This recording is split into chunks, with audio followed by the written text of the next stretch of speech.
Selamat siang dan selamat datang kembali dalam dialog khusus Food and Agriculture Summit 2021 dengan tema Stand Together Facing the Food Crisis.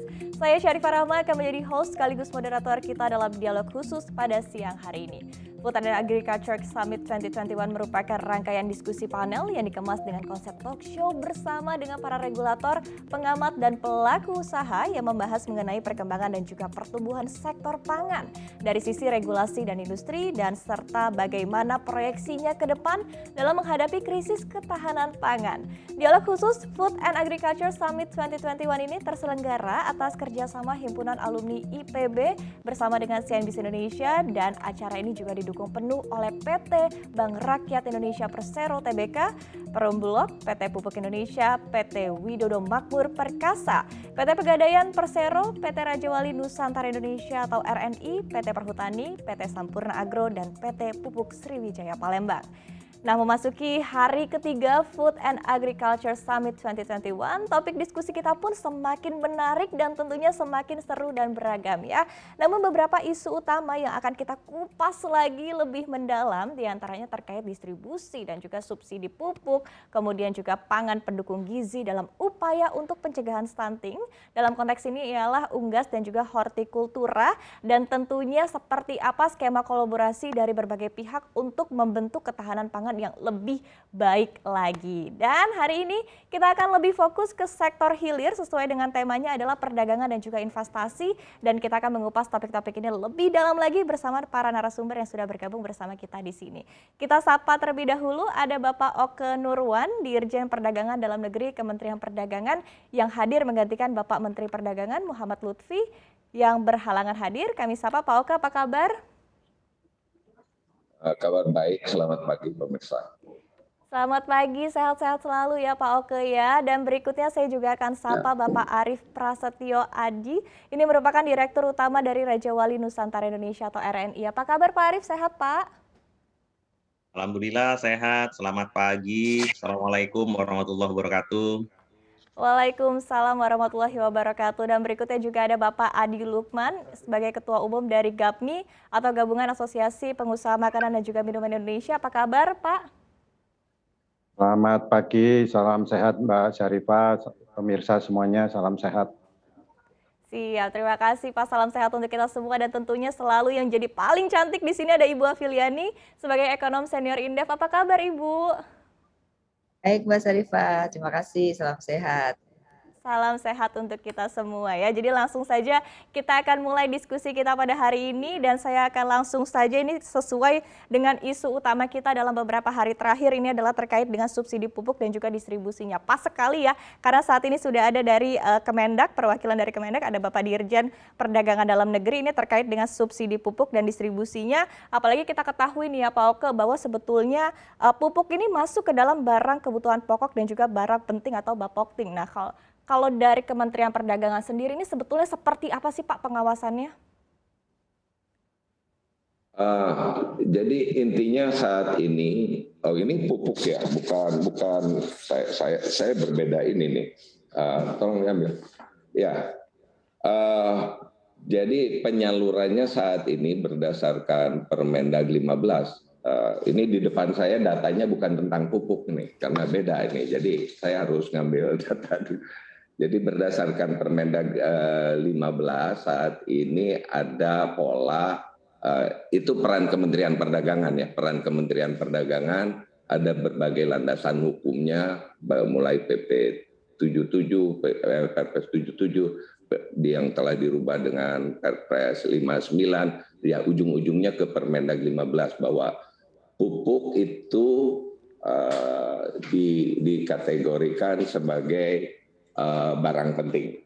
Nah, barang penting sehingga memang dalam peran Kementerian Perdagangan penyaluran dan pendistribusiannya dan pengawasannya itu diatur secara secara ketat gitu kan.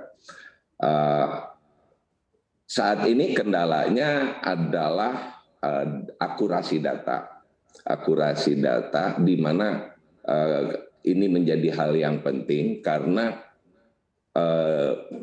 dengan skema yang ada usulan kebutuhan pupuk ini diusulkan melalui elektronik RDKK dan jumlahnya cukup besar, hampir 23 juta ton, melebihi 23 juta ton pada saat ini, sementara ada keterbatasan pemerintah dalam hal pengalokasian untuk pupuk bersubsidinya, di mana untuk tahun 2021 ini kemampuan pemerintah adalah untuk mensubsidi sekitar 9 juta ton.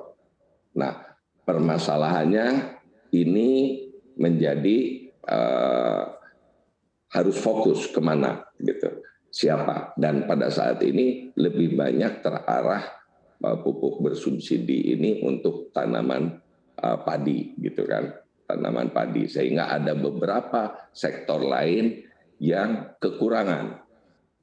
Padahal tadi karena saat ini berbasis kebijakan ketahanan pangan, sehingga mulai dari sumber inputnya yang kita atur subsidinya.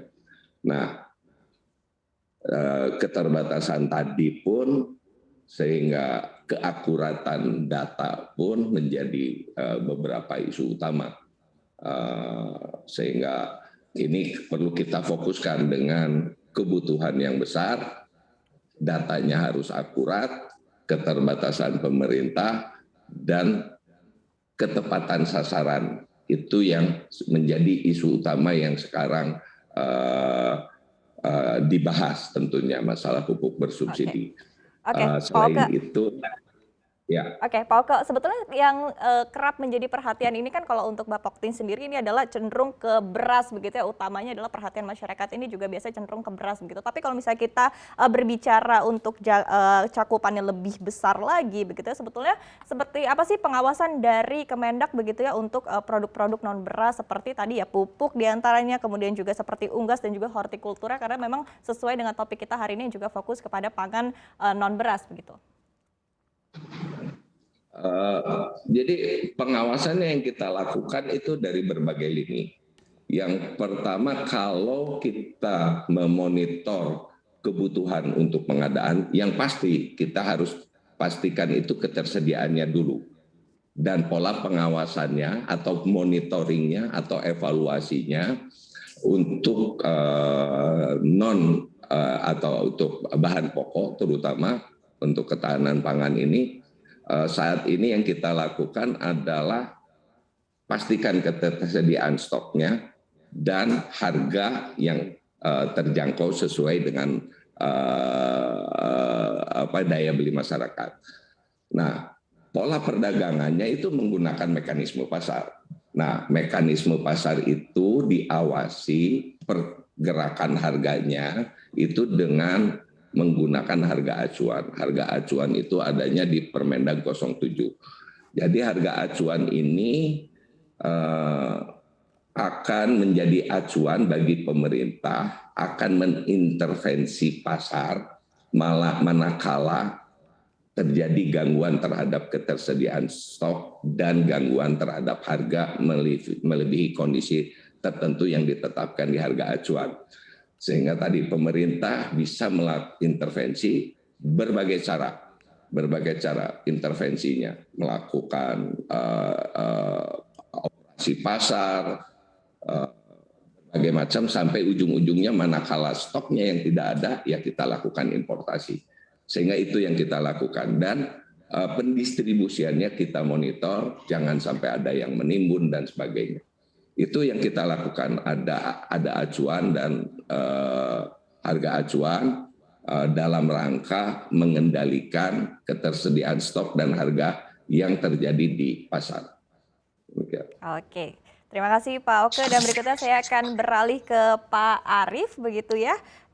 Pak Arief sebagai RNI ini ya, sebagai BUMN Holding Pangan. Nah, seperti apa sebetulnya kesiapan dari pelaku usaha plat merah khususnya ya Pak ya di bawah RNI untuk mendukung pemerintah dalam rangka menjaga stabilitas harga? Iya, terima kasih Mbak Syarifah.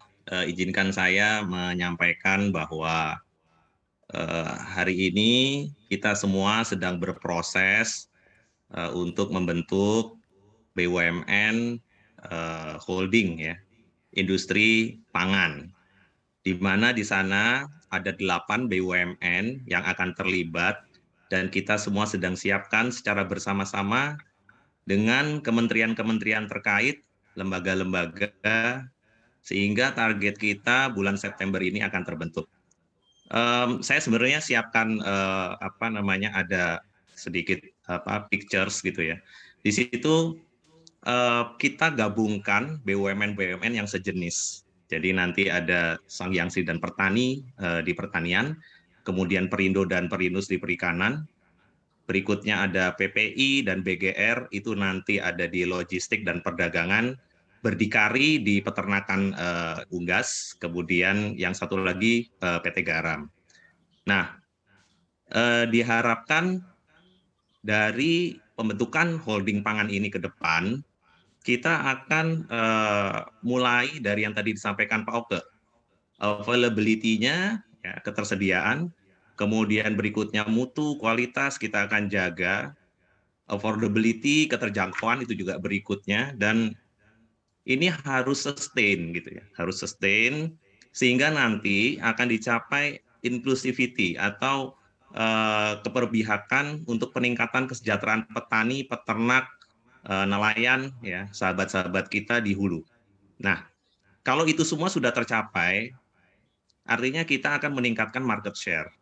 Di sana setelah itu, cita-cita kami, Pak Menteri, kemudian Menteri BUMN, Pak Erik, menyampaikan ke kita ini harus naik kelas. Jadi kita harus go global. Nah, nanti ke depan kita sudah siapkan roadmap-nya, sehingga untuk peningkatan market share, yang kali ini peningkatan market share ini sangat penting buat BUMN industri pangan. Karena di pangan sendiri mungkin kalau di gula industri, saat ini RNI ada sekitar 12-13% kontribusinya.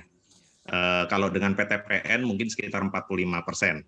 Jadi sebenarnya peran BUMN ini ke depan akan sangat baik untuk mendorong kesejahteraan petani, peternak, dan juga nelayan, sekaligus tadi dihilir. Jadi end-to-end.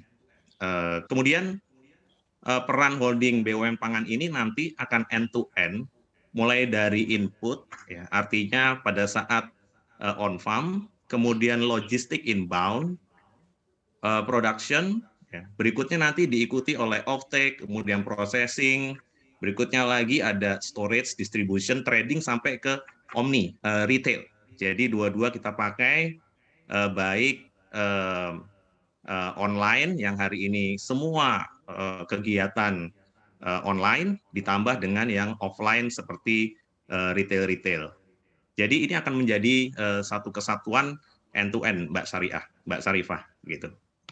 Oke, ini menarik sekali ya, karena tadi sudah dijelaskan dari pemerintah sendiri seperti apa sebetulnya upaya-upaya yang sudah dilakukan untuk menjaga stabilitas pasar, kemudian juga tadi mekanisme pasar juga menjadi highlight dari Pak Oke begitu, kemudian dari Pak Arief sendiri juga sudah dijelaskan seperti apa dari pihak produsen sendiri. Nah, berikutnya saya akan beralih ke Pak Adi. Ini Pak Adi, tadi kita sudah mendengarkan ya dari Pak Arief dan juga Pak Oke. Nah, tapi kalau misalnya dari para pelaku usaha sendiri nih Pak, khususnya adalah pelaku usaha makanan dan juga minuman, seperti apa sih sebetulnya melihat realita yang ada terkait dengan pemenuhan produksi bahan baku pangan di sektor hilir? Oke, baik Mbak Sarifah. Jadi kalau kita bicara industri pangan dan bahan baku, memang kita harus akui bahwa kita masih banyak ketergantungan kita dari import, ya. Ini yang perlu kita sinkronkan karena banyak sekali contoh-contoh hulu hilir ini kurang sinkron. Nah, sebenarnya kita ini ingin membangun ekosistem yang baik untuk ketahanan pangan kita, untuk affordable, supaya affordable dan juga supaya kita bersaing di pasar global. Nah, inilah yang kita lihat ekosistem ini yang harus kita bangun. Kalau kita lihat konsumsi pangan di dalam negeri, pengeluaran penduduk per kapita itu 50% itu untuk pangan. Dan kontribusi industri pangan atau proses olahan, pangan olahan itu secara agregat sekitar 34% atau sekitar 35%. 65% pangan segar, pangan rumah tangga, dan lain sebagainya. Nah, industri pangan ini berkontribusi cukup baik, cukup signifikan terhadap pemenuhan kebutuhan di masyarakat. Nah, kalau kita industri ini terus berkembang sementara hulu tidak bisa memenuhi kebutuhan bahan bakunya, ini yang menjadi masalah sehingga kita lihat dari tahun ke tahun impor kita meningkat terus. Tadi disebutkan contoh dari Pak Arief ada gula misalnya. Gula kita terus meningkat dari tahun ke tahun. Tahun ini sekitar 3,2 juta ton kita harus import untuk bahan baku industri makanan dan minuman. Belum kedelai, susu. Susu itu industrinya sangat berkembang apalagi di masa pandemi. Kita ini sekarang 80% lebih bahan bakunya harus import untuk susu. Sementara investasi di industri makan minuman khususnya di susu ini sangat signifikan sekali dan bahkan sangat diminati oleh investor asing. Tahun 2021 ini pada sampai semester 1 investasi industri makan minuman meningkat 84%, Mbak Syarifah. Dan ini menunjukkan bahwa kebutuhan bahan baku semakin lama semakin besar dan semakin meningkat. Nah, kalau kita tidak sinkronkan, ini yang menurut saya agak bahaya karena kita makin tergantung dari import. Nah, sementara di dunia kita ini mengalami krisis komoditi. Harga kita tahu harga meningkat cukup banyak, komoditi pangan mulai dari jagung, kedelai, susu, gula dan lain sebagainya. Ini meningkatnya luar biasa. Ini akibat dari diawali krisis kesehatan, kemudian masuk ke krisis ekonomi, kemudian krisis logistik tahun-tahun ini dilengkapi dengan krisis komoditi menurut saya karena harga meningkat, supply agak berkurang sehingga ini menjadi tantangan kita ke depan. Nah, oleh sebab itu tadi seperti disampaikan Pak Arief sebagai holding pangan, tentunya kita berharap holding pangan ini bisa mendukung pemenuhan kebutuhan bahan baku industri. Apalagi kalau kita bicara di Undang-Undang Cipta Kerja di PP 28 tahun 2001 menyatakan bahwa pemerintah pusat dan daerah itu wajib untuk memberikan kemudahan dan pemenuhan kebutuhan bahan baku industri. Nah, ini sudah sangat clear, sudah sangat jelas, tinggal bagaimana implementasinya. Ini yang menjadi tantangan kita bersama, Kak. Oke, Pak Adi, ini menarik juga ya karena tadi kita sudah mendengarkan point of view dari berbagai pihak begitu ya, dan tadi yang bisa disampaikan adalah bahwa memang dari sektor hulu dan hilir juga saat ini masih belum sinkron begitu, apalagi di sektor hilir juga investasi terus meningkat, banyak investor asing juga yang sudah masuk begitu. Dan berikutnya pertanyaannya adalah ke Bu Afiliani. Ibu Afi, melihat tadi komentar dari para narasumber kita ini seperti apa sih Bu untuk upaya-upaya yang perlu dilakukan begitu ya, dan apa yang terjadi di tengah kondisi saat ini, apa yang menjadi kekurangan dan juga daya tarik sebetulnya di sektor pertanian ataupun juga di industri makanan minuman untuk ataupun juga di pangan dan agrikultur bagi para investor. Oke. Pertama adalah melihat pertumbuhan penduduk ya, bukan hanya Indonesia tapi dunia yang semakin meningkat, sedangkan penyediaan pangan tuh sangat terbatas. Jadi sebenarnya kalau dikatakan pasarnya tuh nggak ada matinya ya. Sehingga kalau kita lihat sebenarnya banyak sekali para konglomerat sekarang justru mereka concern kepada pangan gitu. Ini menarik ya. Jadi terakhir-terakhir ini kalau kita lihat banyak orang yang investasi justru di sektor pangan. Nah, tapi persoalannya adalah ketika kita bicara tentang kolaborasi nih. Karena kalau kita bicara investor itu biasanya banyaknya di hilir ya. Sedangkan di hulunya itu biasanya harus berkolaborasi dengan pertanian ya, baik itu petani sifatnya kecil maupun besar. Nah, selama ini persoalannya adalah ketika kita bicara pertanian itu skala ekonominya terlalu kecil sehingga akhirnya sulit bagi industri hilir untuk mampu membeli dengan harga yang kompetitif gitu. Nah, sekarang sedang digemakan di Kadin itu ada yang namanya closed loop. Jadi